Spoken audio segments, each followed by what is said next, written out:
রাষ্ট্রপতি পদে প্রার্থী নির্বাচনের দায়িত্ব প্রধানমন্ত্রী ও বিএনপি চেয়ারম্যানকে দিয়েছেন বিএনপির স্থায়ী কমিটির সদস্যরা। এই কথা জানিয়েছেন দলটির মহাসচিব ও স্থানীয় সরকার মন্ত্রী মির্জা ফখরুল ইসলাম আলমগীর।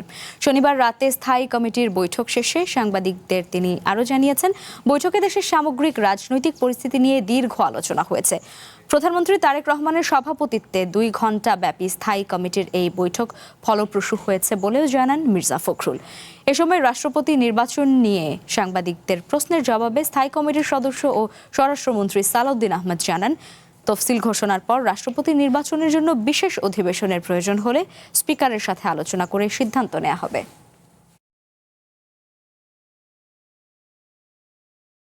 প্রশাসনিক ব্যবস্থা, আপনার সরকারের উন্নয়ন কর্মকাণ্ড, সব বিষয়ে আলোচনা হয়েছে। স্থানীয় সরকার নির্বাচন নিয়ে আলোচনা হয়েছে, আর সবশেষে আলোচনা হয়েছে যেটা আপনারা সবচেয়ে বেশি শুনতে চান, রাষ্ট্রপতি নির্বাচন সম্পর্কে।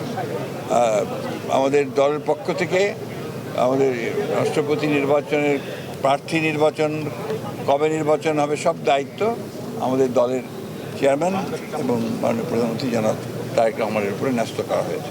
নির্বাচন কমিশন তফসিল ঘোষণা করলে মনোনয়নপত্র বিক্রি হবে, জমা হবে, যাচাই বাছাই হবে। বাছাইয়ের পরে যদি সিঙ্গেল প্রার্থী হয় সেই ক্ষেত্রে আর নির্বাচন করতে হয় না। যদি একাধিক প্রার্থী হয় তাহলে জাতীয় সংসদের জন্য একটা বিশেষ অধিবেশন আহ্বান করার নিয়ম আছে। সেটা মাননীয় স্পিকারের সাথে আলাপ করে নির্বাচন কমিশন সেই দিনটি ঠিক করে। স্থানীয় সরকার নির্বাচনের জন্য ইতিপূর্বে মাননীয় স্থানীয় সরকার মন্ত্রী হিসেবে তিনি তো বলেছেন যে আমরা এই বছরের শেষের দিকে অথবা আগামী বছরের প্রথম দিকেই স্থানীয় সরকার নির্বাচন অনুষ্ঠানের জন্য প্রস্তুত আছি। সেই হিসেবে প্রস্তুতি